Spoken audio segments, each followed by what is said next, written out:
Okay, here we are. Welcome to the Daily Raz Show. I'm Jack Wilson, and another continuation of some podcasts that we're going to be doing.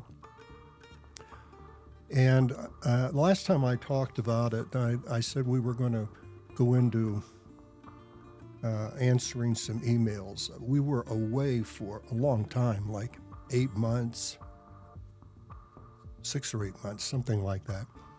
And so I do have the website, dailyraz.com, and I get emails. And some of the folks that saw the earlier podcasts were asking about them and why I stopped doing them. And I'll give you some answers on that as we continue on. So I'm going to go through a couple of emails. I'm not going to use any names yet. But no, I'm not going to use any names. So I got one that said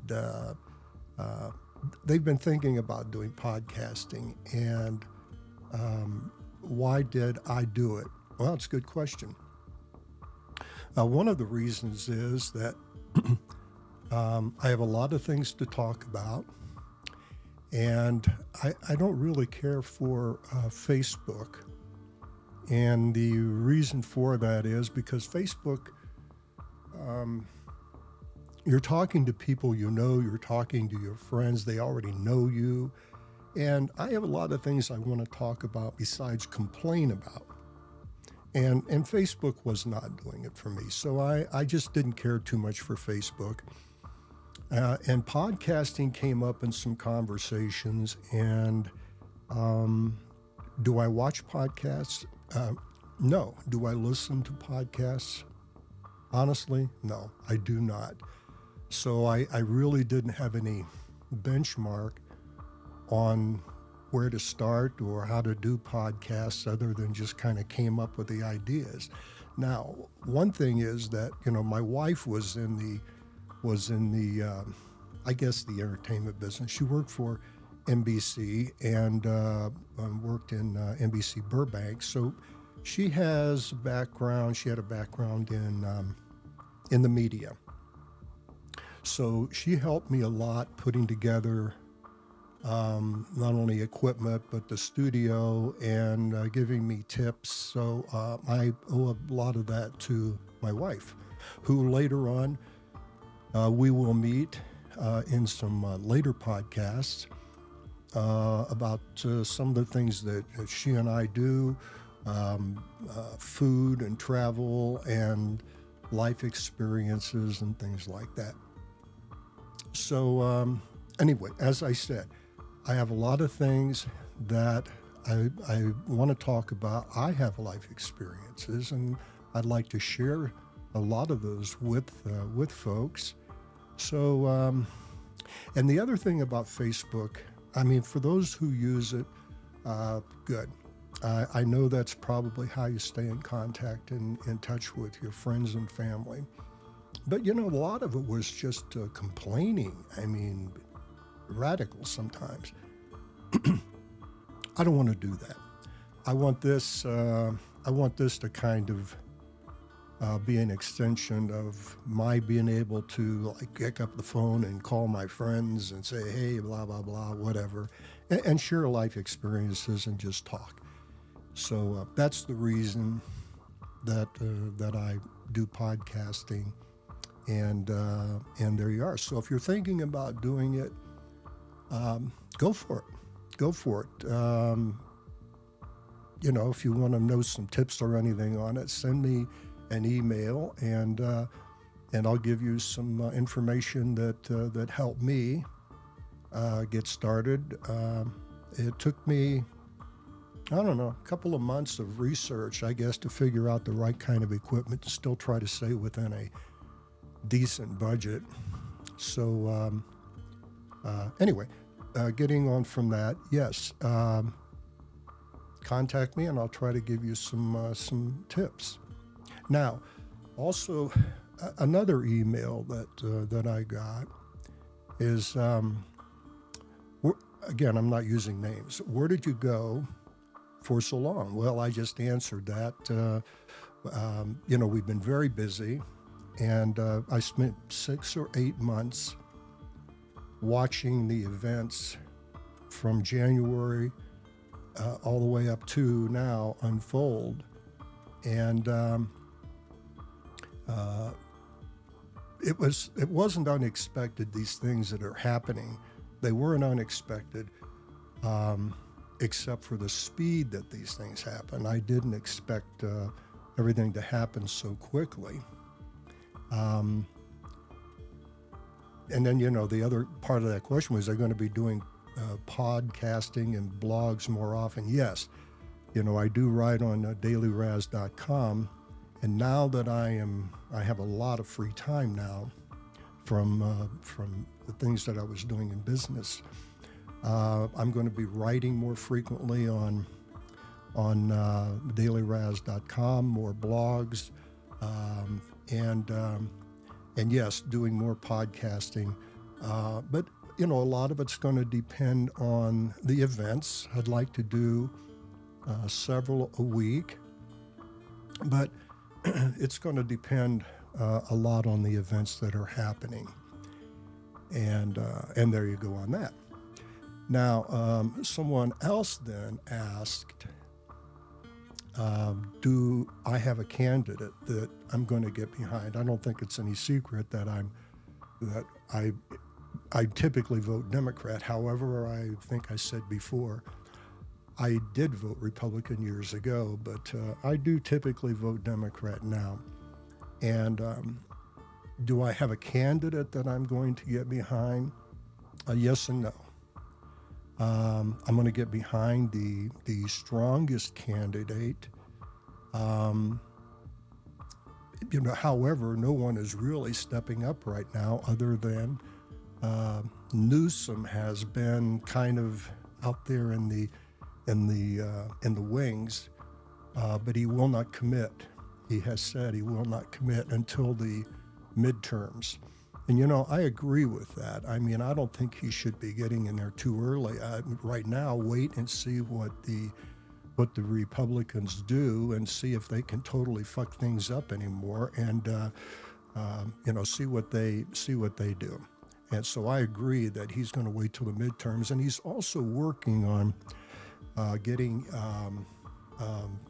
some of the districts redistricted, in California, and so that they can have a better opportunity to get a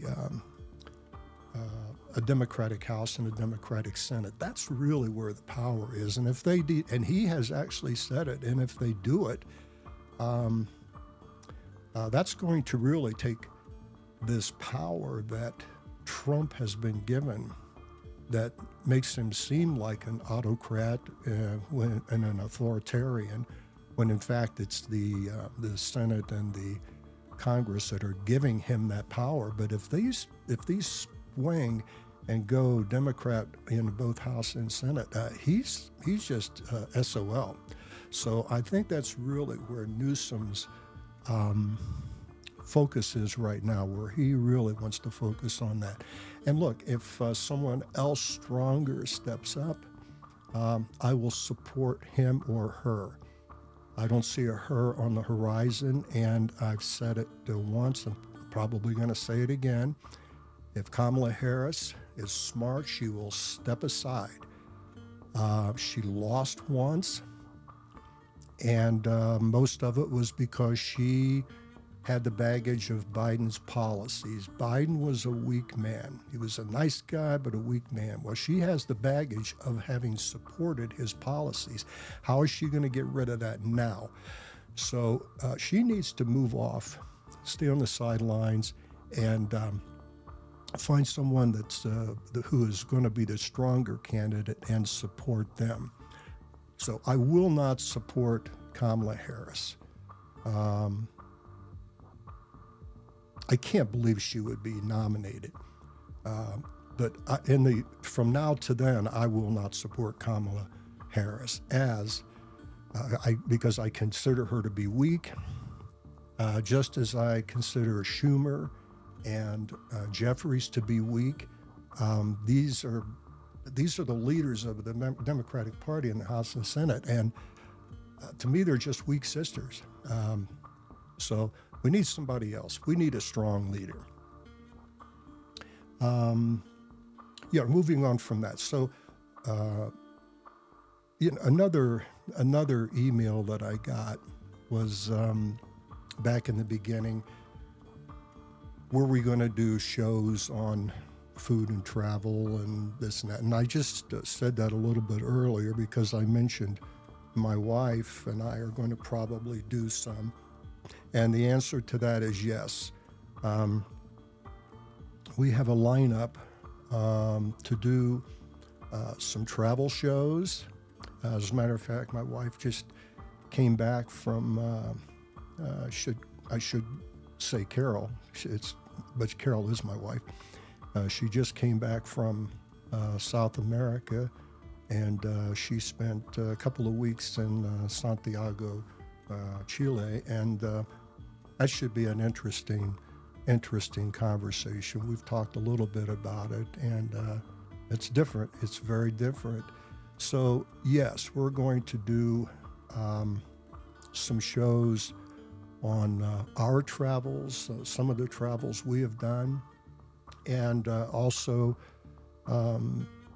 some of our favorite food places that we have gone to while we were, doing some traveling. And I've got some, great choices. And for those that are coming to New Mexico to visit, we'll give you some tips on places to go to in New Mexico and in Santa Fe. We go up to Santa Fe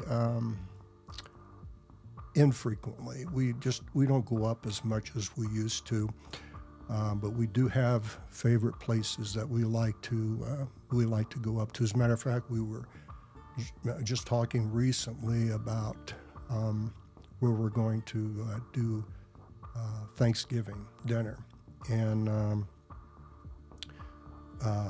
we'll probably bring those up when we talk about some of our favorite food places.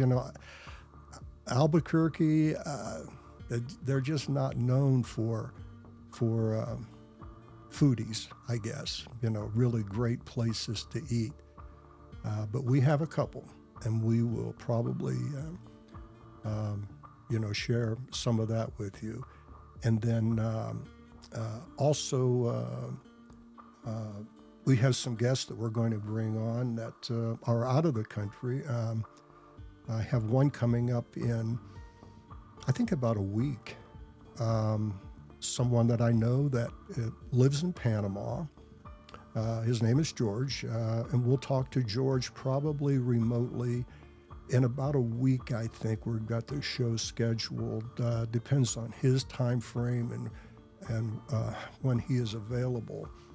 But I know George, and he is an American. He lived here in New Mexico and moved to Panama on the coast, Pacific, about 20 years ago.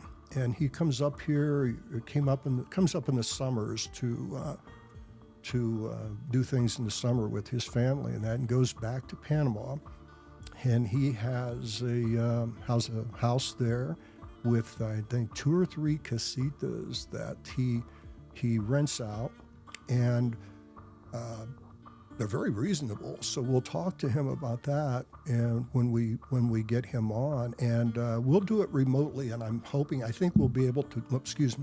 I think we'll be able to do it where we can visit with George face to face. And he can tell us all about Panama and what it's like living there, and what his experiences are, what the government's like, and all of those things. So that should be in about a week, probably no more than 2 weeks. So anyway, getting back to, again, some of the emails and questions, I tried to pick ones out that don't go all the way back 6 months. but some that are, a little more current. But this one was very current. It's like a week or two ago. Who do I blame for the government shutdown? That's a tough one. I blame everyone. I blame them all. But I have to lean on Trump and this Speaker Johnson. They're in charge. And, to me, this is just an example of their self-centered interest. They have no empathy for the average person who is suffering really, and going to suffer more if this thing is not settled. And it's also including the healthcare mess, and that's something else that we'll probably talk about after the first of the year, because it really will. The ramifications of all of these things will probably become really better known after the first of the year. But this goes to them just going in and cobbling everything up. There just doesn't seem to be any plan. But the government shutdown, to me, is I have to lean on Trump and Johnson. Look, these programs, the one that seems to be the one that they're arguing about the most, these programs were voted in,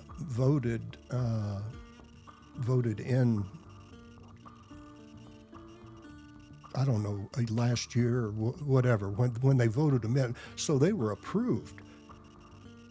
And now I don't understand them completely, because I haven't really studied them, and I don't want to talk out of school on it. But to me, this is affecting a lot of people that need these programs and had them. And they keep saying that they're giving them to illegals, and they're not. First of all, there are laws against that, so they're not going to give them these programs. And hospitals, they want to get paid, and they're not going to get paid by giving them to illegals. So they have measures in place on that. But that's what they're using, and it seems everyone believes that. Now they're blaming the Democrats and Schumer and Jeffries for not giving them this up. This one small thing has got everything stopped. This one thing has got everything stopped. To me, that is nothing more than strong-arming and a power trip. It's a power trip and strong-arming. So there you go. Who do I blame for the shutdown? I guess I said it. Trump and Johnson. So when is it going to end? I don't know. I don't know if it's going to end soon, but I certainly hope so. And also, kind of on that subject, I wrote a blog on dailyraz.com, and it was called "Remember, What Goes Round Comes Round." And I think the Republicans in the Senate and the Congress are forgetting that somebody else could be coming in behind them. And they have opposing viewpoints. These things can be changed.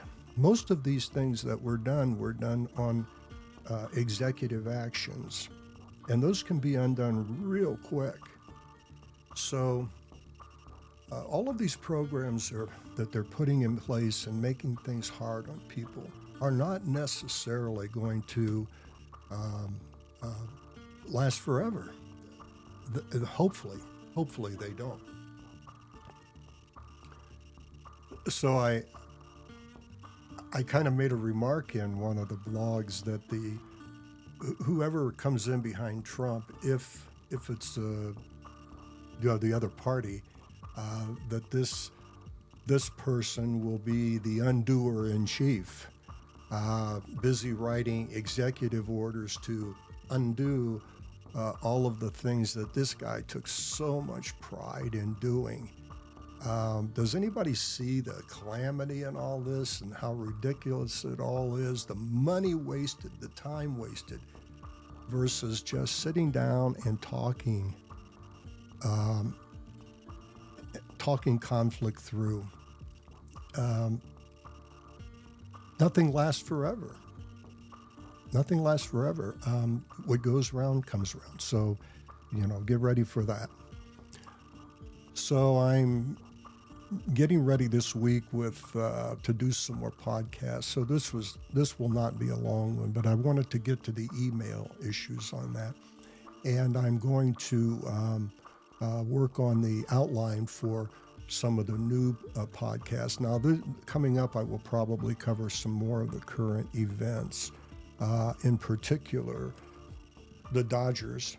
We'll see how they do. I caught the game where Yamamoto pitched, and it was like incredible. I've been very lucky to catch the game that Ohtani pitched and hit, and I mean 3 home runs. I mean, it was like watching history, and then watching Yamamoto pitch was just phenomenal. And what was really interesting about it was that, and I'm sure everyone knows by now, I can remember when pitchers used to go the whole length of a game, when they pitched the whole game. It was very common. And the last time that was done, other than Yamamoto, was I think it was 15 years ago. 15 years ago, but it's been like 30 years to pitch back-to-back winners and run the whole game. It was just incredible. When they're in control, then game 1, I mean, Snell it was just a complete 180 from the game he pitched in LA. It was 180. I don't know how that happens, but Yamamoto, God, this guy was just so incredible to watch. So tonight, they're 1-1 in the series, and tonight they're going to play in LA, and I've been to that stadium, and it is just crazy to watch. And I wish Carol and I were there, but we'll watch it on television. It will be exciting, and I'm not sure who's pitching. I want to say Glasnow, but I'm not 100%. So. That's going to be exciting. Obviously, I'm a Dodgers fan. Anyway, I'm going to get off of here. And what I'm going to try to start doing, because they're fun, I talk about these things all the time, is leaving each show with a little bit of trivia. And one of them is, and I didn't know this until I kind of looked it up and read about it, but, I love Westerns. I really like watching Westerns, and my wife just goes, whatever, and kind of walks away. But I love Westerns, and Saturday morning I watch my Westerns and whatever. But anyone that watches Westerns knows that the bad guys or good guys, they're always shooting each other off of the horses, and when they rob stagecoaches, they always shoot the drivers. Well, in real life, back in the Western days, that's not the way it really happened. If they were chasing someone, they had no problem shooting the horse, because, getting the horse is a big target, and if they wanted to get the guy, you get the horse and you got the guy. It was just that simple. So, I'm not saying it happened all the time, but they had no problem shooting horses to get who they were after. And then it was guaranteed. So, and then the other thing was that on stagecoaches, when they robbed stagecoaches, they're always shooting the drivers. Well, they didn't always want to shoot and kill drivers because they got hung for it. it was a bad thing. So rather than, the alternative was if they shot the lead horse, you're going to stop the stage. And shooting horses, the penalty was much less than shooting the driver, I guess. So a little bit of trivia. In the Old West, when you watch these Western movies, you never see them shooting the horses. Well, in fact, they did. It was not common, but it wasn't uncommon. So with that, I'll leave you. Again, we're going to be doing more podcasts. And if you get the opportunity, go to our website, dailyraz.com. Follow me on my blogs.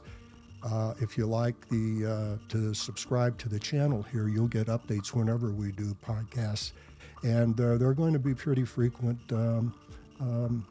probably do 2, 3, or 4 a week, at least 3 a week, and try to stay up on the events of things and bring you some fun with the travels and food and whatever. So thanks for watching, and join us again.